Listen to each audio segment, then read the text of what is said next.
पवित्रा farm में।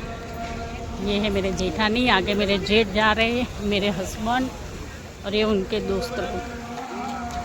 और हम आए हैं हमारे गाँव के मिलन में। ये देखिए, तो बने रहे मेरे ब्लॉग में, आगे भी आपको देखने के लिए मिलेगा।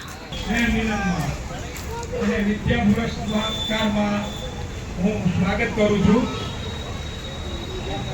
हूँ अशोक कोरा અને મારા સાથી એન્કર। और यहाँ पे हो रहा है दीप प्रागट्य। हम लोग टाइम पे पहुँच गए थे और मुझे तो कोई जानता नहीं था, लेकिन मेरे हस्बैंड को, मेरे जेठ को सब पहचानते, तो वो लोग सबसे मिले और मैं और मेरी जेठानी बैठे थे। मेरी जेठानी को भी थोड़े लोग ये पहचानते थे। और यहाँ पे ये दीप प्रागट्य करके हम उसके बाद हुआ था सांस्कृतिक कार्यक्रम, यानी भगवान की पूजा अर्चना हुई थी। फिर उसके बाद सबका अभिवादन हुआ और हमारे यहाँ पे 2033 तक के जो भी लाता है ना, वो डिसाइड हो गए हैं। यानी आप सोचिए हम लोग कितने आगे चल गए। इसमें जो लोग हमारे गांव के जो चले गए थे, जो मर गए थे ना, उसके शोक में भी 2 मिनट मौन रखा था।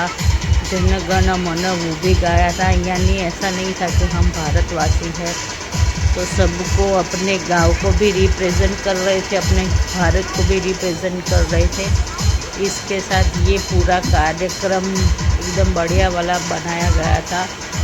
और इसमें जो नहीं पढ़ रहे थे वहाँ से, यानी जो बच्चे छोटे थे वहाँ से लेके जो 12वीं तक पढ़ रहे थे, सब बच्चों को मेडल दिया गया, उनको चौपड़े दी गए।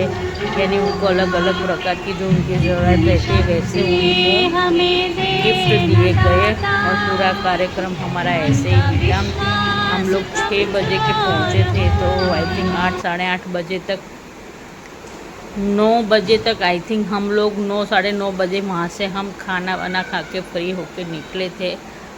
आगे खाना खाने का भी है, वो भी देखिए। ये देखिए, जन गण मन गा रहे, यानी कुछ भी छूटा नहीं था। तो ऐसे ही ये पूरा कार्यक्रम हमारा बहुत ही अच्छा गया।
જેઓ બીજા ક્રમાંક સાથે પાસ થયા છે, જેઓ કોમર્સની અંદર 87% લઈ આવ્યા છે, એવા કોરાટ યશવી જગદીશભાઈને પણ નમ્ર વિનંતી છે કે મંચ પર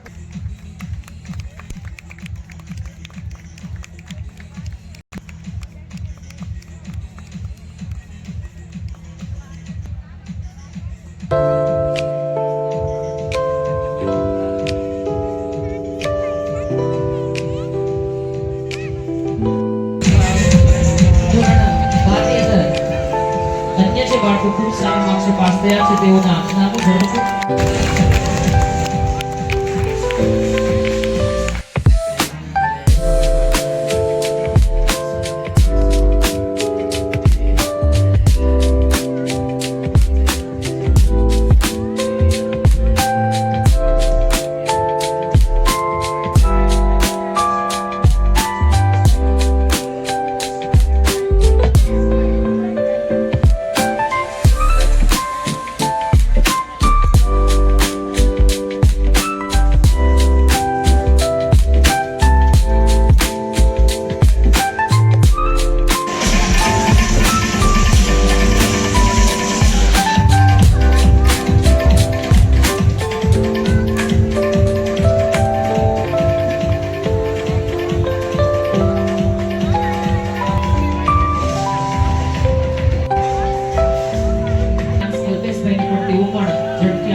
નો કાર્યક્રમ 11મો. આમ તો હવે આવતા વર્ષે થશે 12મો, એટલે શાસ્ત્રોક્ત નિયમ પ્રમાણે 12 વર્ષ થાય એટલે અનુષ્ઠાનનું ફળ થઈ જાય છે. પણ એ શરૂઆત કરતા પહેલા એવી સરસ ચકાચક જય બોલાવી છે કે હાલરિયા ગામના સીમાડા, આપણું ગામ હાલરિયા અને શીતળામાના મંદિરથી લઈ છેક આગળ બગસરા રોડ ઉપર સુધી આપણું વચન રહેલું છે કે પ્રેમથી બધા લોકો જઈ બોલી. કોઈને કાંઈ ગળામાં તકલીફ હોય તો દવા મારી પાસે છે, લગભગ કાંઈ તકલીફ નહીં હોય. એટલે હમણાં જ આપણે ભોજન પ્રસાદમાં જવાનું છે. એવી સરસ માતાજીનો અને હરિભક્ત બાપુનો જય જયકાર કરી પ્રેમથી સંત હરિકે બાપુની જય.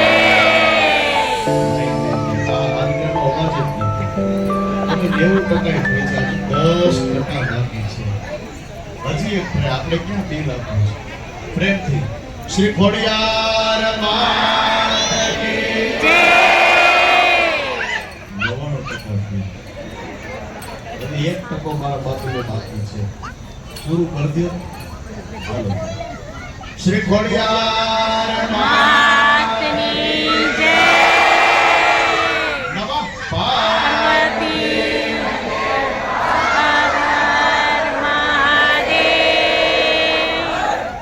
એક શબ્દ તમારી પાસે બોલાવું છું, સંસ્કૃતનો શબ્દ છે, તમે બધા બોલજો.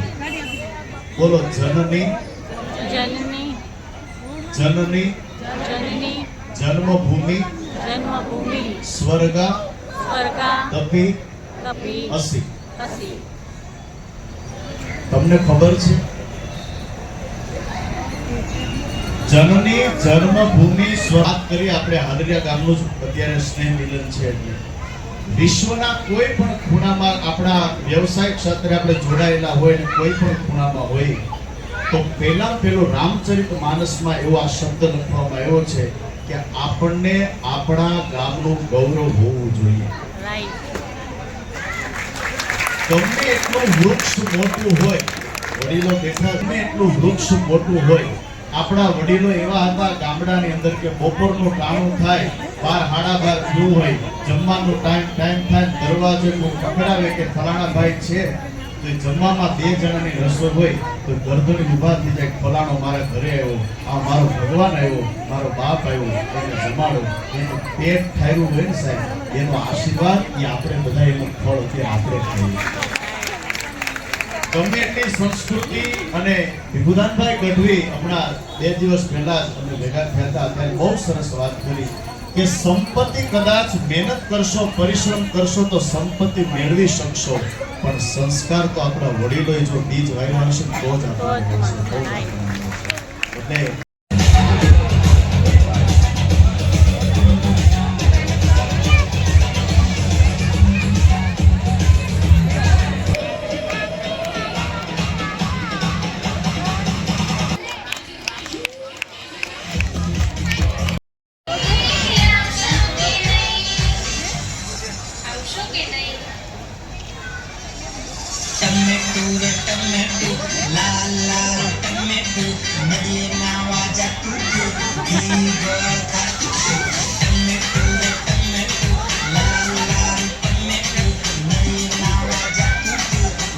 खाने में 2 जात की सब्जी थी, रोटी थी, पूरी थी, फिर कोबीज का संभारा, दाल, भात, भजिया और हमारी पुरानी प्रथा जो चल रही थी, गुंडी, गांठिया और मोहनथाल, ये सब चीज़ें थी। लास्ट में छाछ भी थी और लास्ट में, और यहाँ पे हम लोग खा रहे हैं, यानी मैं अभी तो अकेली हूँ, मेरे हस्बैंड सब लोगों ने खा लिया और मेरी जेठानी भी आगे खड़ी है।